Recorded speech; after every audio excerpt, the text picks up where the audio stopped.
mistakes, but mistakes make you strong. Let's break it down for a minute. I want the crown, I'm gon' get it. You hear me loud, man, I'm winning. Yeah, Charlie Sheen will be grinning. These ladies know that I'm sinning, and this is just the beginning. I'm closing in and not getting. There ain't no point in resisting. Living life like a dream, live it right, that's the thing. Every night got a team, I've been tied to the scene. Out on stage, here on screen. Okay, it's a dream, and I pray as a team. One day it'll be me. If I want it, then I get it. Hey, Dad, not regret it. Push myself to the limit. If I play it, then I win it. I'm just saying, I'm just living for today. Welcome back to some more Camp Geek Squad. It is a week since I last did a video. As I told you, I'm getting back. I've got 108 subscribers. Last week's video is on 24 views. And the week before was on 47. So we're all going good at this moment.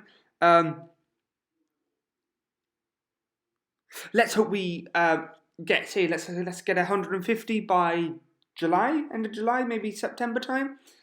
And aim for 200 by the end of the year. Is that something we can do? Anyway, today's video, as you can tell by the title, is which team would win? Jason, Leo, and Pippa versus Percy, Annabeth, and Grover. Now, there are two ways, we can break down the fight, really. It's individual, so 1v1s, So what if it was Percy versus Jason, Annabeth versus Pippa, Leo versus Grover, etc., and then the winner of a battle would go team up on another one, or a team battle, so where it's like all free-for-all, all-v-all. How would that work out? And that's essentially the two ways we're going to break it down. So essentially it'll be individual and how they work as a team, which really decides this. But before we get into that, I would like to say the breaking news. Percy, there is now official auditions for Percy Jackson. Now, it's only for the cast of Percy Jackson. None of the other characters like Annabeth or Grover or Tyson or anyone like that. It's literally just Percy Jackson, and you have to be a 12 or pass for 12. So obviously I won't be able to do that. But I'm hoping to audition for another character, even though I'm probably not going to get it. I'm not going to lie to you. Heck, I might even try to go for an extra as well or anything. But I'm going to try, because why not? If you don't jump, you never know. A leap of faith. You might make it, you might not. No harm in trying. So now that I've got that over and done with, I'm just going to get started with the fight, shall we? Now we're going to start off with the individual fights, and I think the easiest fight to break down would be Leo versus Grover. Now, Grover is no slouch. He's not a complete, utter weakling, but compared to these seven, he's probably below average demigod, maybe average demigod level. He can put up his own in a fight if he needs to, but his personality means he's more afraid, and he tends to get carried, by Percy and Annabeth. I mean, he can definitely do damage and all that, but Leo would wipe the floor with Grover in not too long. He's more intelligent, he's more battle-hardened, he's got gadgets, and his fire, he could set Grover on fire. I mean, now I don't see it being done in seconds, like lots of people would say. Grover is quick and he'll probably dodge a few, but I don't think he'd be able to land a hit on Leo. Not because Leo's faster, because I think in terms of speed, Grover's probably faster. But in terms of reactions and battle experience, I would say Leo's got the edge on that, and therefore he'll be able to, just about, he'll be able to dodge Grover, and Grover would be able to dodge him. But I think his experience against better opponents will kind of come in, and he would end up beating Grover relatively easy. In fact, I think the next fight is easy as well. Pippa versus Annabeth. Now, I see lots of people giving too much credit to Pippa here, saying, oh, she could give Annabeth a good run. She really can't. In terms of experience, she's a rank amateur compared to Annabeth. Now, I know lots of you are saying, oh, she went through the Heroes of Olympus things. Well, Annabeth went through the Heroes of Olympus. All of those books she did as well, and she had the tougher end of the stick when it came to it. She had to lead them, so she's got the leadership skills. She's way more intelligent. She's more experienced. She survived in Tartarus. Yes, it was with Percy, but she was no slouch. And all this time she's kept up. And where Pippa only got involved in the Heroes of Olympus, Annabeth had experienced all of the Percy Jackson original series, from the Lightning Thief up until all the way to the end book. She was a pivotal part who went through all the experiences with Percy. And that isn't even taking into consideration that for a while, I think it was a few weeks, months, she was on the run at the age of 7 with Luke and Talia.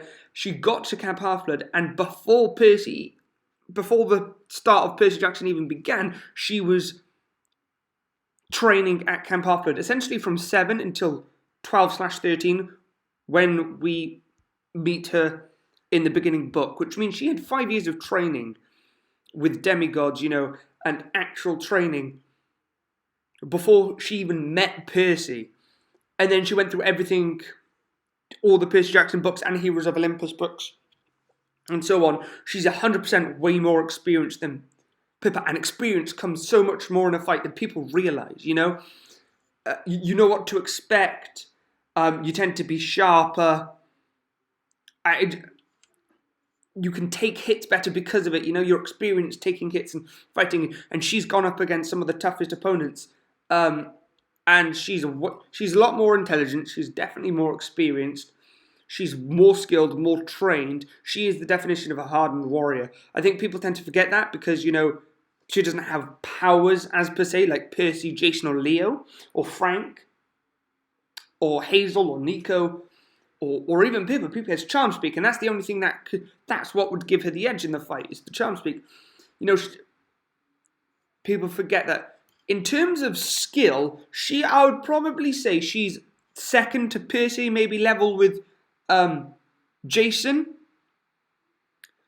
Now, I'm not going to talk about Raina. I'm not sure how she fares in that. But I would say she's probably one of the most skilled. She's definitely one of, if not the most intelligent there, and a natural leader. And the only reason, in terms of, if you had to rank them in fighting ability, Jason would be above her, yes, because he's more powerful and he's skilled. But she's probably as skilled, if not slightly more skilled than Jason. Maybe even more skilled than Percy. It depends on your preference, but on how you see it. So I'd say 9 out of 10, Annabeth wins this fight. I say because I think she'd 100% be prepared and know about Pippa's charm speak, so would take her out quickly, or use something as earbuds and able to stop it. And even if it was like a wild encounter, I don't know why I made it sound like Pokemon, she would probably have something to rip out and put in her ears anyway to stop the charm speak taking hold. And then in terms of fight, Pippa wouldn't be a slouch, it's not like a rank amateur, she's not like a new person to this. She's trained, she's trained under Annabeth, she's trained and became more experienced. If it was her from the, first book, and the Lost Olympian, she'd get thrashed, but if it's her by the end, she'd still get beat pretty easy, but I think she'd be able to get 1 or 2 hits in, but that's not enough. Annabeth would be able to take her down. The way I see it is it's like a 24-year-old MMA fighter versus prime Conor McGregor, 24-year-old, they've had experience from when they were a kid all the way up till now, they've had experience, they've trained, but the level is just different, Annabeth's was at a more intense level for longer than Pippa was, And that's essentially how it goes. And really, the individual fights really come down to Percy and Jason. The reason I say this is because I think the Leo vs. Grover ends quick, only slightly quicker than Annabeth vs. Pippa. And then it'll essentially be Annabeth vs. Leo. And yet again, I think Annabeth wins, but I'll go into that later. And even if Leo can join the fight, Pippa vs Annabeth, she's experienced to hold her own enough, and at that moment Percy would see her being on the back foot and he would win it all. But I'm going to talk about Jason versus Percy because that's why you all came here, I'm assuming. Now, Jason is strong, quick, and he's very good. He's essentially he's always in the top when you're talking about things in terms of strength, speed, skill, experience. He's always up there. Power. He's up there. Durability. I mean, you have a brick, you win against him. That's just how it goes, you know. If you know, you know. He's one of the best. You know, he's essentially the Roman version of Percy Jackson. You know, the leader everyone loves. Everyone loves him. He's a nice guy, very powerful. You know, makes the others look weak in comparison. And as I said, they're very similar, you know. Essentially, they're the most powerful of both camps. Now, who would win in a fight? Now, I'd say Percy Jackson the majority of the time. Now, people will love Jason and say, Jason's got this. Well, Percy, yet again, they both have a lot of experience. And we don't know much about Jason beforehand, so we can't really say much. We know, though, he beat a Titan down with his bare hands into submission. We know that. And we know they were somewhat involved with that, even though they were kept separate from the Greek camps. Percy Jackson, but we know everything Percy Jackson did, and we know how powerful Jason is. But if we look at it all, Percy seems to do fare better in his fight against the bigger people than Jason does. And what I mean by that is Jason, you know, is a bit more on the ropes sometimes, even though he's done really well. And we haven't seen much of him, as I said, as Percy, so we don't really know. But if we look at all the big boys Percy's gone up against, he's gone up against gods, titans, giants. Like, he's gone up against the likes of Kronos. He went up at Ares when he was 13. I mean, he would have lost, yeah. But he managed to hurt Ares, which is something no mortal has done, you know, been able to achieve, especially a 12, 13-year-old who had no training and, you know, had like, a week's worth of training and then a week of going around, you know, America to get pills, to go to the underworld, you know, lots of complicated stuff. So yeah, he's definitely skilled, Percy, but the way I see it is Percy is physically better than Jason. The way I see it is he's stronger, able to cut through stone creatures and trees like it's nothing.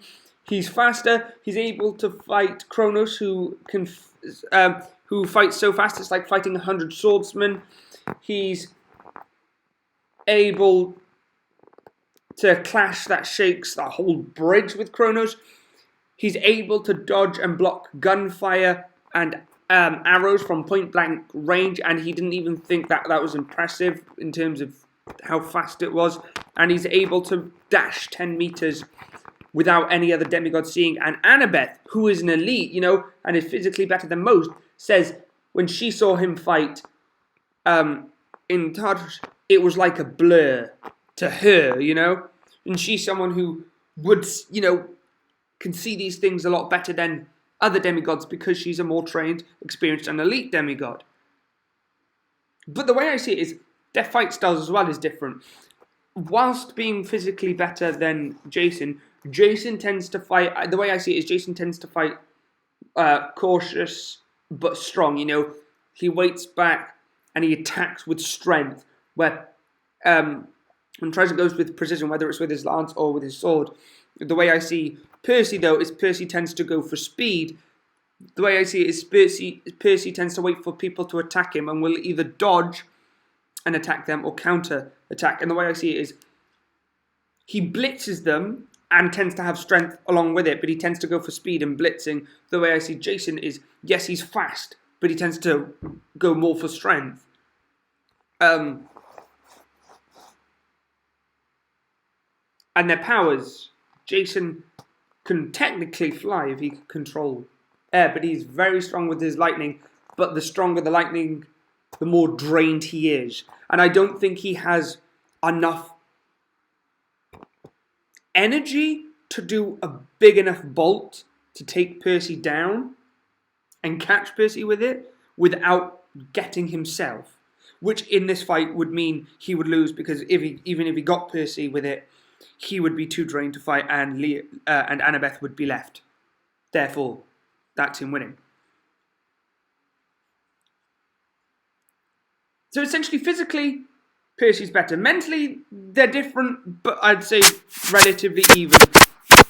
In terms of power, they're both powerhouses, but I would say Percy is more powerful. Yet again, he's been able to bend poison of a goddess, and that's not even his power. He's been able to stalemate water goddesses and gods with his water. And these are thousands of year-old beings who have had time to grow in strength and experience, and he's stalemated them.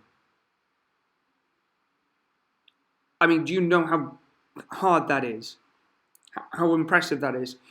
So the way I see it is essentially Jason is an elite and Percy just happens to be another level. If you remember last week's, I said Percy can go above minor god level. I would say Jason is just below minor god level, maybe sometimes reaching minor god level. Percy wipes the floor with minor gods. So the way I see it is, the way I see it is Percy would tend to fight at his like 50%. That one, so his second or third one, and Jason would tend to fight at like 75%. And I think Percy wins. And if Jason goes up to 100, I think Percy would still beat him. And if he had to go to 75, so the way I see it, their team wins. But what about a team battle, right? What does Jason's team have enough teammanship? That's not the right word, but you get what I mean. Can they work well as a team to overcome the odds against Percy's team? Well, the way I see it is yet again Grover's the weak spot for Percy's team. Now, what I mean by that is, yes, he's still Percy's best friend, and they, get on really well, and they've had some experiences together in fights, but he hasn't been there like Annabeth has. You know what I mean? He's been in a few of the original series, fights, but he wasn't in all the books going along, where Percy and Annabeth are essentially the perfect duo. They're a couple. They get how each other go. The way I see it is, Jason's team I think it would work with Jason being the leader, Pippo and Leo backing him up. But they would be the type of team who are so good, get along so well, that they could communicate in very few words. I think they can use big sentences, but I think they could be the ones who can maybe even give and even some looks, to know what they're doing, which is elite, and I think that can take on most teams. But the way I see Percy and Annabeth is Percy and Annabeth's connection. I don't think they even need to look at each other to know what the other person's going to do. They just know, and that's from years of experience. They've been training and fighting opponents since the age of 13, 12, and along this time they've been fighting titans, monsters, gods, giants, the earth itself. You know what I mean? Those are big things to fight for years. For coming on 10 years, Jason, Pippa and Leo have gone through the whole Heroes of Olympus training together. And Jason being the one who kind of just got his memory, the memory was all manipulated, if you know, you know. So the way I see it is, Percy and Annabeth are a great duo, but with Grover, they will be more needing to say what to do, but they would be like Jason. They'd be slightly worse than Jason's team when it came to Grover. They'd need to tell Grover what to do and all this, but they won't need to say big sentences. It'd be small, but it wouldn't be a few words like Jason's group. So the way I see it is, Grover will get taken out because of that first, and anyone on his team will be outclassed. But the way I see it is, Annabeth and Percy together will beat the other three. Now, I know what you're thinking, 3-on-2, that's hard. But as I said, Percy can fight on par with people who can fight with the speed of 100 swordsmen. He can seem like a blur to even Annabeth, who was one of the most experienced ones there. So I think they'll be able to take down Leo and Pippa relatively easy, and then Annabeth and Percy can take down Jason relatively easy. And to be honest, I think it could all end with Percy. This may as well be a 3-versus-1, because while he's better than Jason, Jason can still put up a decent fight. But I think he has enough speed and strength to speed blitz both Leo and Pippa and take them out in the same move. The way I see it is, it could be 3 standing next to each other and Percy there, and I think Percy can rush towards them and hit them both at the same time, knocking them out, essentially giving him a 1v1, which he wins. But this is just my opinion. Let me know what you think in the comment section below. Also, let me know if you are going to audition for any of the roles of Percy Jackson in the series, and your best hopes for it. Anyway, I've been